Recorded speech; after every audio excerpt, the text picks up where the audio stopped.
दोस्तों आज की हमारी वीडियो है मिट्टी का पुतला है तू। ये कहानी एक नन्हे बच्चे अब्दुल करीम और उसके बाप और जालिम सौतेली माँ की है। तो आइए सुनते हैं ये पूरा वाकया। दोस्तों अब्दुल करीम खेत से गुजर रहा था। पांव से कांटा निकालते हुए नन्हे बच्चे अब्दुल करीम की चीख निकल गई। वो एड़ी को दोनों हथेलियों से दबाते हुए पुकारा, हाय अम्मा। वो दर्द से कराता हुआ बैठ गया और सामने वीरान खेतों पर उसने निगाहें गड़ा दी। इतने में उसके सर पर एक कौवा काएं काएं कहता हुआ गुजरा और लड़खड़ाता हुआ एक झाड़ी में जा गिरा। अब्दुल करीम भूल गया कि उसके पांव में कांटा है। वो लंगड़ाता हुआ भागा और उस कौवे को पकड़ लिया। वो अपने परों को फड़फड़ाने लगा, उड़ने की कोशिश की, मगर उसका दाहिना बाजू जख्मी हो चुका था। अब्दुल करीम ने जमीन से मिट्टी उठाकर उसके जख्मों पर छिड़की। कौवे को आराम पहुंचा तो खुली हुई चोंच उसने बंद कर ली और आंखों में वहशत के बजाय इत्मीनान झलकने लगा। अब्दुल करीम ने बहुत से पत्ते इकट्ठे करके सबसे बड़ी नीम की सबसे ऊंची चोटी पर कौवे को बिठा दिया। उसके बाद घर लौट आया। इस मसरूफियत में उसके पांव के दर्द में थोड़ी कमी आ गई थी। वो एक किसान का इकलौता बेटा था। 1 साल हुआ उसकी मां मर गई। उसके वालिद ने पिछले दिनों एक शादी कर ली थी, लेकिन अभी ये नई मां उससे अजीब तरह से पेश आती थी कि बर्तन अंदर क्यों रखा, और वो पुकार उठता कि अंदर ही तो पड़ा है। तो वो उसके जबड़े पर घूंसा जमाते हुए कहती, तो मुझे बताया क्यों नहीं। वो चीख कर कहता, बताया तो था मैंने। अब्दुल करीम ने कई बार महसूस किया कि घूंसे के जोर से उसका दिल रुक गया है, लेकिन वो कमबख्त अचानक फिर से धड़कने लग जाता और वो सहमी नजरों से एक और घूंसा सर पर मंडलाते हुए देखता। पहले पहले तो वो अपनी सौतेली माँ से कहता कि छोड़ दे मुझे, वरना मेरी अम्मी तेरी बोटियां नोच लेगी। छोड़ दे मुझे, वरना मेरा अब्बा तुझे मार डालेगा। लेकिन एक दिन जब उसकी सौतेली माँ ने यह कहा कि तेरी माँ को तो कब्र के सांप और बिच्छू चिमटे हुए होंगे, क्योंकि वो तेरे बाप का घर तबाह करके अगले जहान में आराम से थोड़ी ना रहेगी, तो नन्हा अब्दुल करीम गुस्से से बेबस होकर उस पर झपटा और बगैर धक्का खाकर औंधे मुंह जा गिरा। दौड़ा दौड़ा बाप के पास गया और चीखने लगा कि अब्बा, खाला ने मेरे दांत तोड़ दिए हैं। ये देखो मसूड़े से खून बह रहा है। ये देखो ना, मेरी उंगलियां जल गई। वो कहती है कि तेरी माँ को सांप और बिच्छू खा रहे हैं। वो झूठ बकती है। अब्बा, मेरी माँ आकर हर रात मेरा माथा चूमकर। अभी वो इतना कह ही पाया था कि तड़ाकती आवाज अब्दुल करीम को आई और उसका बाप कान को खींचते हुए बोला, खाला के खिलाफ बक रहा है। अब तेरी माँ का राज नहीं रहा, अब इंसानों की तरह रहना पड़ेगा यहाँ पर। उस दिन के बाद उसने अपने बाप के आगे कोई शिकायत नहीं की, ना ही अपनी खाला के घूंसों का कोई जवाब दिया। बस चुपचाप घूंसे सह लेता और अपनी टूटी फूटी खाट पर बाजू का तकिया बनाकर सो जाता। सुबह घूंसे सहकर बाहर जाता और मवेशी चरा कर आता और घूंसे सहकर सो जाता। उस दिन वो एक बैल के पीछे भागा तो उसकी एड़ी में कोई बहुत लंबा कांटा चुभ गया। कौवे को घोंसले में बैठाकर घर आया और अपनी टूटी फूटी खाट पर लेट गया। खाट क्या थी? एक झूला था जिसमें नन्हा अब्दुल करीम घुटने से सीने लगाए, बाजू जिस्म से चिपकाए पड़ा रहता था। उसकी खाला चूल्हे के सामने बैठी थी और उसका बाप पास ही एक पलंग पर लेटा हुआ हुक्का पी रहा था। उसकी खाला कहने लगी, अभी तक अब्दुल करीम घर नहीं आया। न जाने गांव में क्या करता रहता है ये लड़का। परसों की बात है, पड़ोसी के यहाँ गया और कहने लगा कि मुझे मेरी नई माँ मारती है, रोटी नहीं देती, मैं भूखा रहता हूं। अब उससे पूछो जरा कि मैंने उसे कब मारा, मैंने उसे कब खाना नहीं दिया और कब उसे कपड़े नहीं पहनाए। उस बच्चे को समझाओ, वरना ये घर घर खाने को मांगता फिरेगा और तुम शरीफों के सामने सर नहीं उठा सकोगे।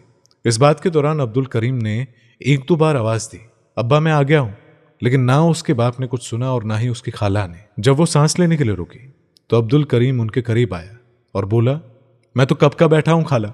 उसका बाप हुक्का एक तरफ करके उसकी तरफ बढ़ा, क्यों बे, तेरी माँ क्या मर गई और तू तो सब बंधन से आजाद हो गया। घर घर मेरे गिले हो रहे हैं, सुन रहा है। और एक थप्पड़ अब्दुल करीम के मुंह पर पड़ा। उसके जी में आया कि वो बाप के जुल्म के खिलाफ बोले, मगर जुबान बेहिस होकर रह गए। वो चुपचाप उठा और अपनी खाट की तरफ चल दिया। बाप ने पूछा, आज लंगड़ा क्यों रहा है? अब्दुल करीम ने कहा, कांटा चुभ गया था। उसका बाप गरजने लगा, कांटा चुभ गया? अमीरजादे को आफत आ गई और लंगड़ा यूं रहा है कि जैसे किसी ने पांव ही उसका उजाड़ दिया हो। इधर आ, सुई लेकर और दिए के पास बैठ जा और निकाल ले इसे। अब्दुल करीम अंदर जाकर सुई ले आया, दिए के पास बैठकर एड़ी उठाई और सुई से कांटे के इर्द गिर्द का गोश्त कुरीदने लगा। अब्दुल करीम की चीख निकल गई। उसका बाप सहन के पल्ले सिरे पर बैलों के पास घास डाल रहा था। उसकी खाला उठी और उसके पास आकर कहने लगी, क्यों बे लौंडे, रो क्यों रहा था? सांप ने डस लिया था। उसने हसरत भरी निगाहें उठाई और खाला की खुरती हुई आंखों में गड़ा दी। उसकी खाला ने उसकी गर्दन पर गुस्से से उल्टा हाथ मारा और अब्दुल करीम दिए पर जाकर गिरा। दिया लुढ़क कर उसकी गोद में आ गया और उसके कपड़ों को आग लग गई। लहराते शोलों से चीखों का एक तूफान बुलंद हो गया, अब्बा मेरे अब्बा, मैं जल रहा हूं अब्बा। उसका बाप हवा की तरह उसके पास पहुंचा, आग पर पानी डालना शुरू कर दिया और आग बुझ गई।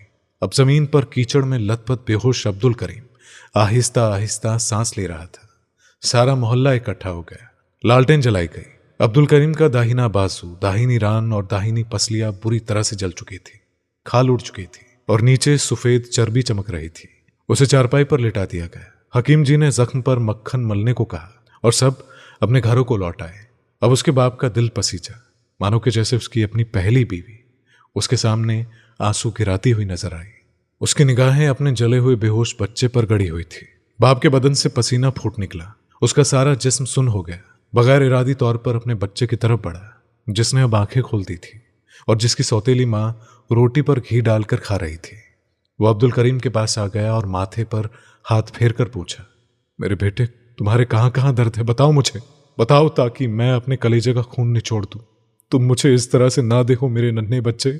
इस तरह तुम्हारे कमीने बाप की रूह में नश्तर गड़ जाते हैं। कहाँ कहाँ दर्द है तुम्हारे? बताओ मेरे बच्चे, बताओ ना। एक नई आवाज आई कि वहां कांटा चुभ गया था। अब्दुल करीम का बाप कलेजा पकड़ कर रह गया। अभी तक करीम को अपने जलने की खबर नहीं थी। वो बोले जा रहा था कि अब्बा, यहां एड़ी में इतना लंबा कांटा चुभ गया था। खाला जरा सुई देना, मैं कांटा निकाल लूं। बाप शिद्दत दर्द से बिलबिला उठा।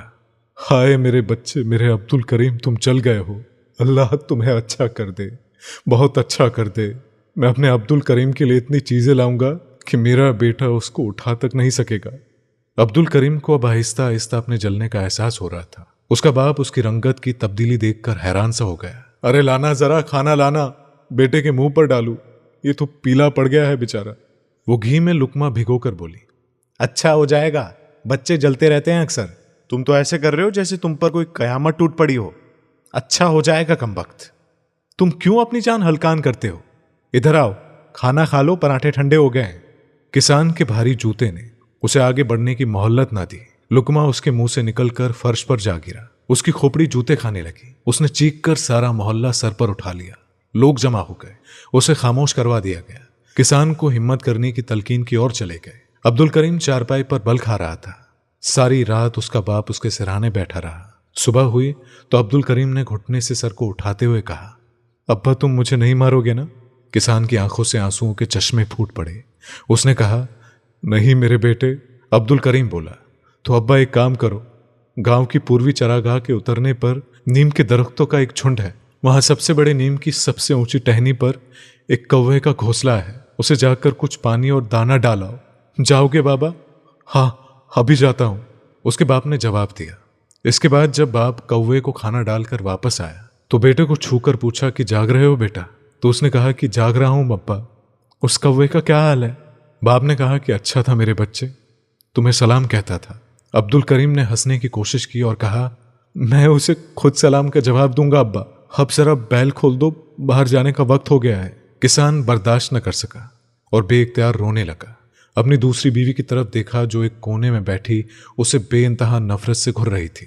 किसान को वो दिन याद आ गए जब बैलों के लिए एक अलग मुलाजिम होता था। और फिर जब अब्दुल करीम की मां चल बसी तो उस मुलाजिम को निकाल दिया गया और बैल अब्दुल करीम के आगे लगा दिए गए।